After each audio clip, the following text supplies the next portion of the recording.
열방의 소리 83번째입니다.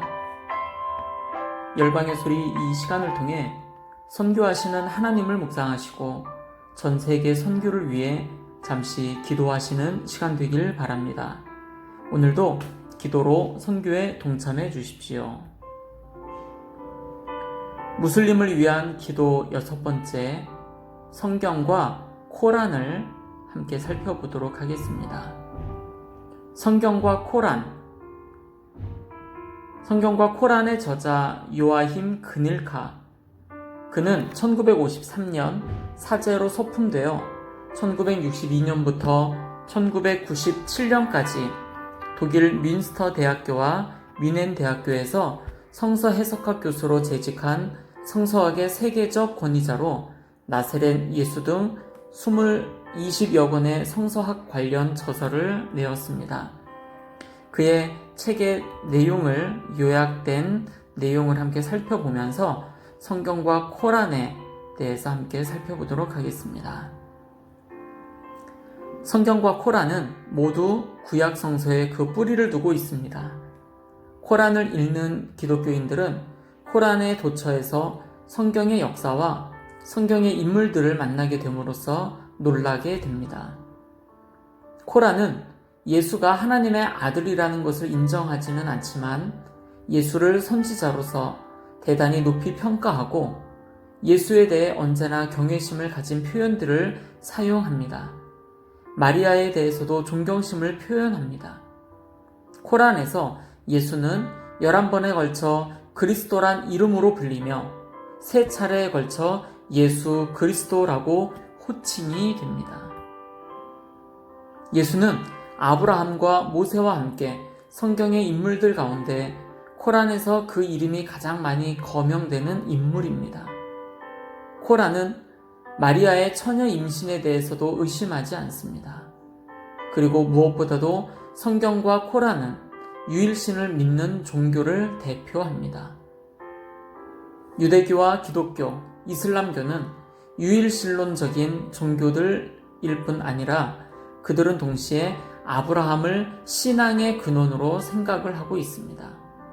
따라서 이 종교들은 아브라함의 종교들이라고 말할 수 있으며 아브라함은 이 종교들을 묶는 공통의 끈이다 라고 저자는 이야기를 합니다.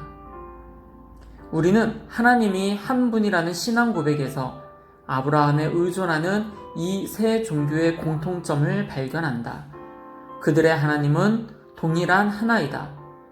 엘이라는 성서의 하나님 이름과 코란의 알라는 동일한 어원에서 기원되었다.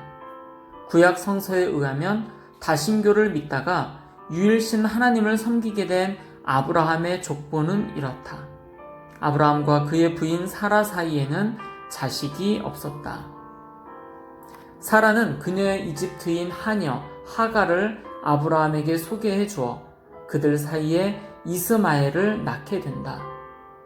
그런데 아브라함이 나이 70이 넘어서 하나님의 은총으로 사라와의 사이에 이삭을 얻는다.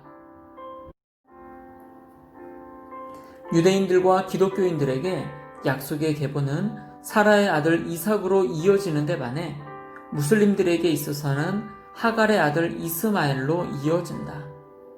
유대인들에게 아브라함은 민족의 시조이며 무슬림에게 있어 그는 유일신 신앙의 교조이고 기독교인들에게 그는 신앙의 모범이다.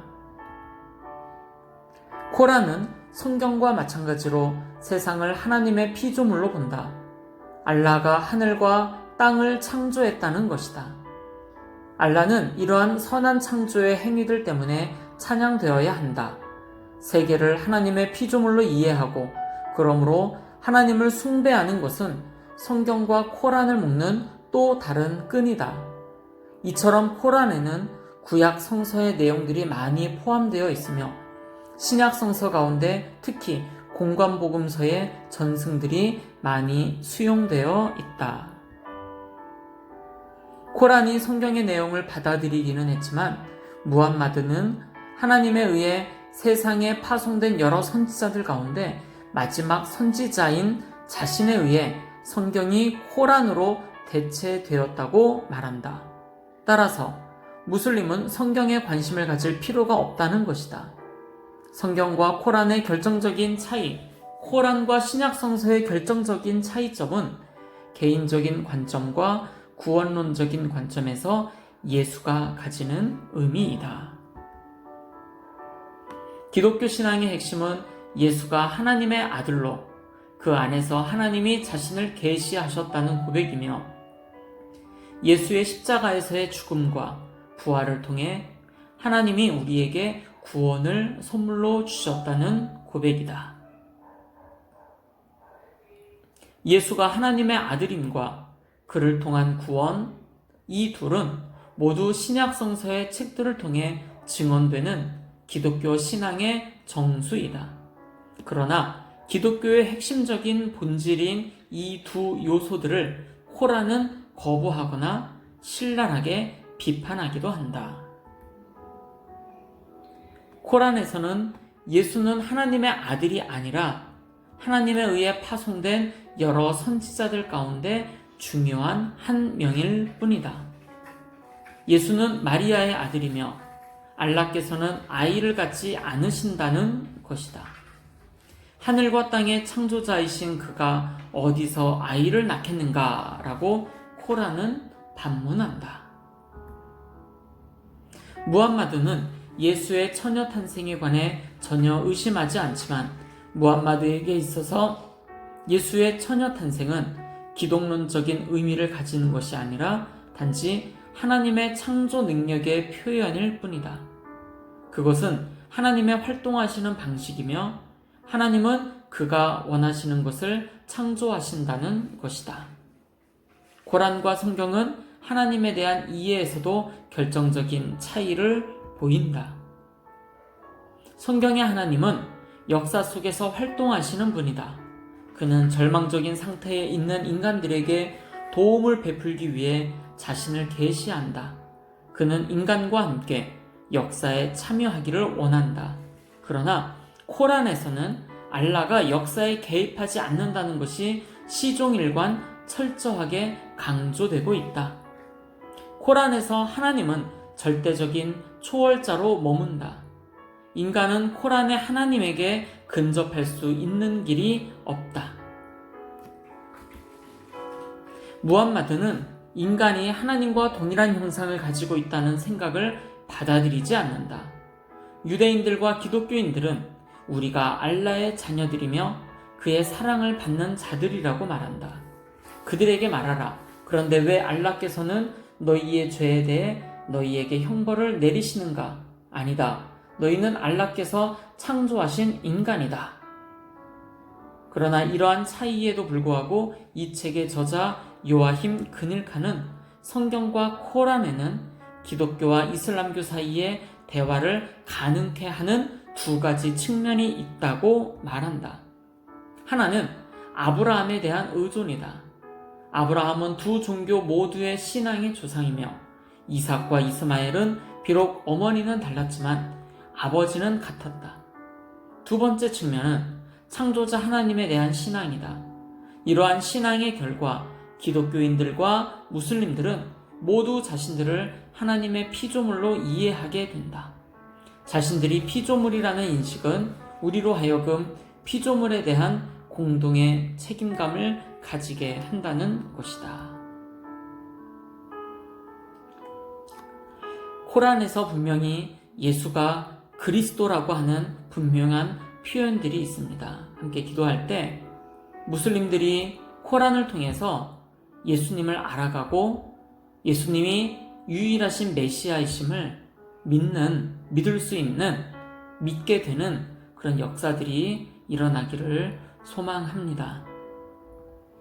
오늘도 함께 무슬림을 위해 기도할 때 첫 번째, 무슬림들이 코란을 통해 참 하나님이신 예수님을 유일하신 메시아로 알고 믿게 되도록 위해서 기도해 주십시오. 두 번째, 동남아시아의 무슬림들이 주님 앞에 돌아오도록 인도네시아, 말레이시아, 브루나이와 같은 이슬람 신자들이 많이 있는 무슬림들이 많이 있는 그 나라에 무슬림들이 주님 앞에 돌아오도록 위해서 기도해 주십시오. 세 번째입니다. 이슬람을 국교로 정한 나라에서 사역하고 계시는 선교사님들을 위해서 기도하겠습니다. 네 번째, 이슬람의 나라에서 박해를 당하는 소수의 그리스도인들을 위해서도 기도합니다. 계속해서 전 세계를 위해서 기도합니다. 첫 번째, 전 세계에 나가 사역하고 계시는 선교사님들을 위해서 기도합니다. 선교사님들의 사역을 위하여 교회와 학교와 병원, 고아원 등등 기타 여러 가지 사역들, 그들과 동역하는 동역자들을 위해 현지 파트너들을 위해서 함께 기도하시고 선교사님들의 가정과 자녀들을 위하여 건강을 위하여 함께 마음 모아 주십시오. 두 번째입니다. 전 세계 대학생을 비롯 젊은이들을 일으키셔서 선교 운동들이 다시 한번 일어나도록 위해서 기도해 주십시오. 세 번째, 전 세계 17,446개의 민족 중에 7,408개의 미전도 종족 32억 2천만 명이 주님 앞에 돌아오도록 기도합니다. 이들 대부분이 40창 지역에서 살고 있는데 이곳에서 사역하시는 선교사님들을 위해서 소수이지만 이 지역에서 신앙을 지켜나가고 있는 그리스도인들을 위해서 기도합니다. 마지막입니다. 전 세계 박해를 당하는 크리스찬들을 위해서 기도해 주십시오. 기독교 박해 국가가 73개 국가이며 기독교를 멸시하는 나라는 151개 국가입니다. 박해를 경험하는 기독교인이 8억 명인데 그 가운데 높은 수준의 박해를 경험하는 기독교인 2억 4,500만 명, 그들을 위해서 마음 모아 주시고 함께 기도해 주십시오.